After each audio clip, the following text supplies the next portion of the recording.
The chamber was older than memory. It lay beneath a dead moon, buried so deep that even scanners struggled to agree it existed. Stone arches curved overhead, cracked and blackened by time. Symbols carved by claws and fire glowed faintly, not with light, but with warning. At the center of the chamber lay the last dragon. Its body was vast, coiled in on itself as if trying to hold together. Scales the size of shields were dull and fractured. Some had fallen away completely, revealing darkened flesh beneath. Each breath came slow and heavy, like the sound of mountains settling. The galaxy had named this creature an extinction event. Now it looked small. Around the edges of the chamber stood observers. Tall, thin beings with metal crests. Insect-like forms wrapped in ceremonial cloth. Artificial minds housed in floating frames. None stepped closer than the marked circle on the floor. No one spoke. They were not here to help. They were here to witness an ending. A voice finally broke the silence, calm and official. Biological readings confirmed terminal decline. Estimated remaining lifespan, less than 1 hour. There was no sadness in the words. Only relief. Dragons had once ruled star lanes and burned fleets from the void. Entire treaties had been written around keeping them asleep, distant, or dead. This one had survived longer than expected. Longer than allowed. A law older than most empires hung over the chamber. No interference. Especially not by humans. That was why the boy was here. He stood near the entrance, far from the circle. Too small for the environment suit to fit him properly. The boots were scuffed. The gloves had been repaired twice. A simple human child, maybe 12, with dark hair pressed flat by the helmet lining. His name was Eli. He had been chosen because he didn't matter. Humans, the council believed, were good witnesses. Emotional, yes, but weak. Their myths were loud and short-lived. Their songs changed every generation. They would remember this moment badly, if at all. Eli hadn't been told why he was selected. Only that he was to stand still and watch. He had been warned twice not to speak. He nodded each time. At first, he did what he was told. He watched the dragon. Up close, it was nothing like the stories. No fire. No rage. Just a massive shape struggling to breathe. Heat leaked from its body in fading waves. The air smelled of ash and old rain. The dragon's eye was half open. Eli didn't notice at first. When he did, his chest tightened. The eye was enormous, larger than his whole body. Its color was hard to name, like molten gold dimmed by smoke. It wasn't wild or furious. It was tired. As Eli stared, the eye shifted. It focused. On him. Eli froze. He wanted to look away, but he couldn't. The gaze felt heavy, not threatening, but deep. Like something old enough to know every ending. A warning symbol flashed on the chamber wall. Attention, the voice said again. Subject reaction detected. Maintain distance. Eli didn't move. The dragon's breathing changed. One long inhale. A shuddering exhale. Its claw twitched, scraping stone with a sound like breaking bones. Several observers stepped back. This is unexpected, one muttered. Dragons were not supposed to notice humans. Not anymore. Eli swallowed. Something stirred in his memory. A sound. Not words. Not exactly. A rhythm his mother used to hum when power failed back on the frontier station. A tune passed down because it helped children sleep when the walls creaked and the stars felt too close.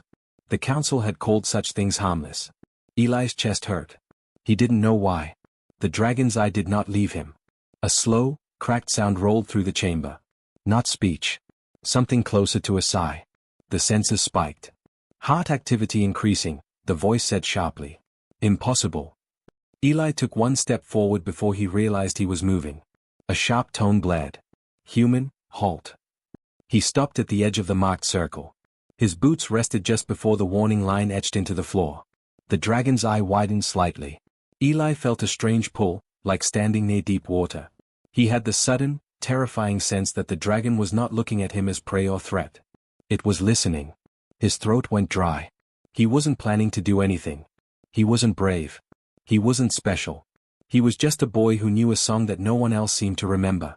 The chamber lights dimmed as the dragon exhaled again. The sound was softer this time. Almost, waiting. Eli opened his mouth. And every warning symbol in the chamber flared red. The alarms did not stop. Red light washed over the chamber in slow pulses. Symbols crawled across the stone like living things. Several observers turned toward the boy at once. Human, the voice said, no longer calm. Step back.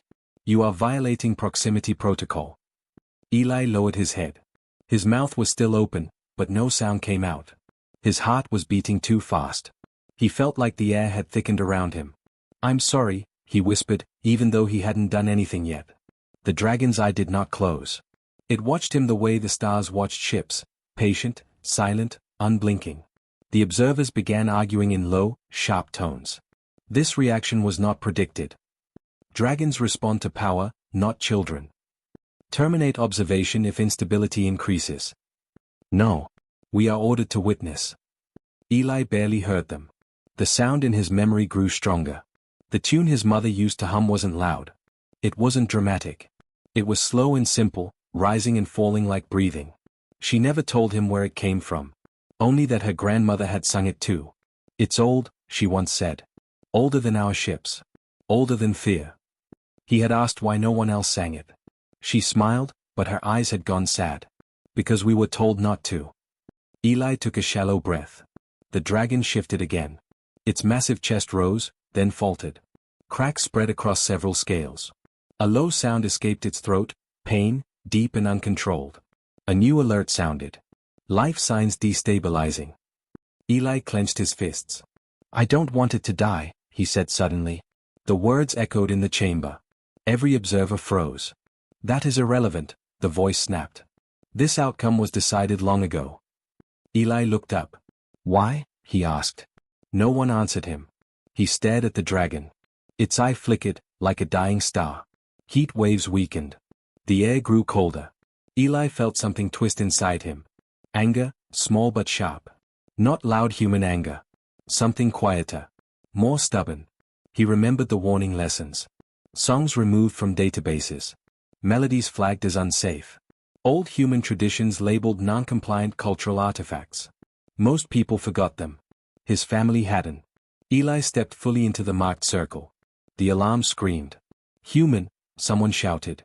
You will be restrained. Drones shifted along the ceiling, weapons powering up, not to kill him, but to stop him. The dragon's eye snapped fully open. The chamber shook. Not from force. From attention. The drones froze midair. Their systems flickered, confused. The dragon was not attacking. It was listening harder. Eli's legs trembled. He was terrified now. But the fear felt smaller than the weight pressing on his chest. He knew something then. The song wasn't just a song. It was a promise. His mother had hummed it when lights failed. When engines stuttered. When people were afraid and had no power left but breath. Eli closed his eyes. He sang. His voice cracked on the first note. It was thin and human and scared. Nothing like the deep sounds dragons were said to use. But the melody was right. The air changed. The stone beneath his feet warmed. Symbols long faded began to glow, not red, but gold. The dragon's breathing stuttered, then steadied, just a little. Sensors across the chamber went wild. Impossible, the voice said again.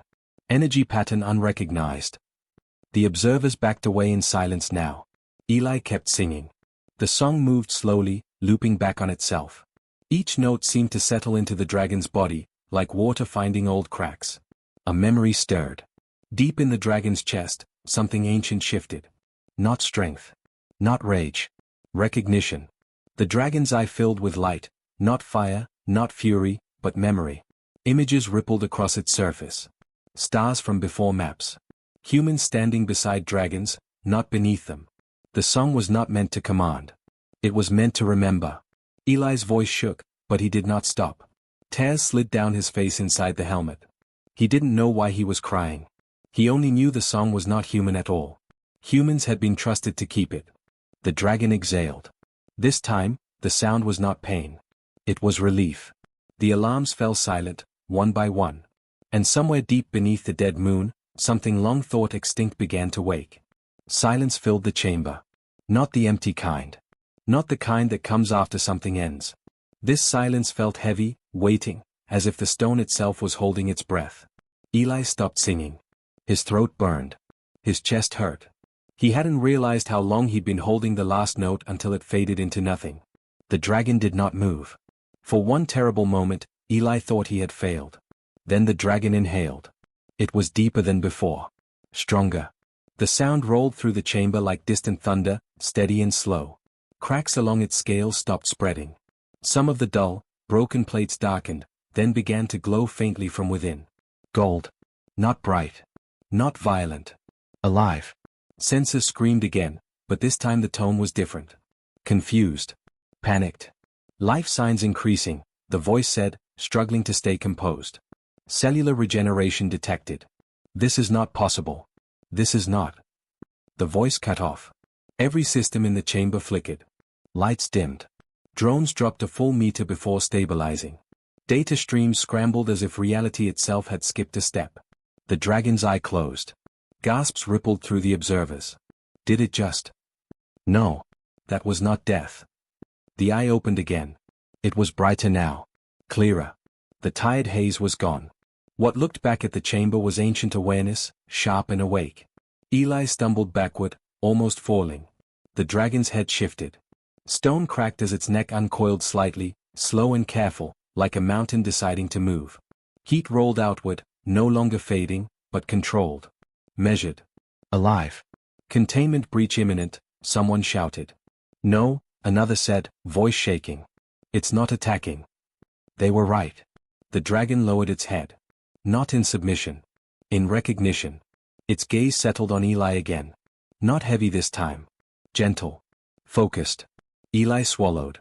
I'm sorry, he said, his voice small. I didn't know it was forbidden. I just knew it. The dragon made a sound. This time, it was not a groan or a sigh. It was a word. Not spoken aloud.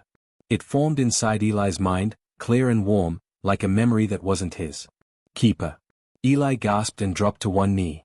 Pain flared behind his eyes, not sharp, but vast. Images flooded him, stars burning young, dragons flying beside fragile human ships, voices raised together in song, not to fight, but to anchor reality itself. The song was not power. It was balance. Long ago, when dragons realized what they were becoming, too strong, too feared, they had chosen restraint. And humans, fragile and short-lived, had been chosen to remember what dragons must forget. The council had never been meant to hear the song. They had banned it because they were afraid of what it represented. Trust. The dragon lifted its head again. More of its body shifted.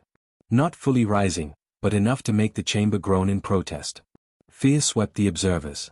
This violates every treaty, one whispered. Another said nothing. They were staring at the data. At regeneration curves climbing instead of falling. At impossible patterns aligning with one small human voice. Eli pushed himself to his feet.